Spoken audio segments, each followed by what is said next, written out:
His starter wasn't working, and so his starter pump wasn't working. So I swapped the valves, and that didn't work. And honestly, all I did was swap the harnesses between the rate control modules, and it brought it to life. And I plugged the other one back into the other one, and I haven't checked it yet, but I think that one's working. So I don't know if it was just a sticky valve and it got finally opened up. I guess that's the only thing I can think of, I guess. So crisis averted.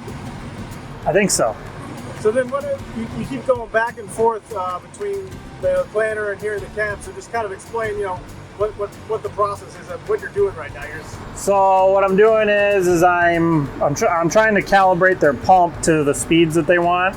So on the low side, he's going to go 5 mile an hour, and on the high side, he's hoping to do 9 to 9.5 with the high speed.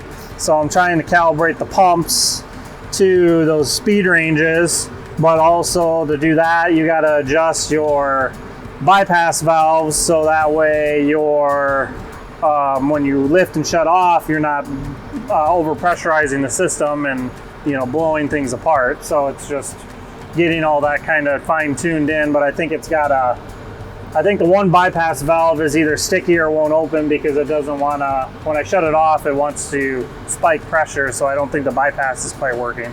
So I'm working on that, I guess, at the moment.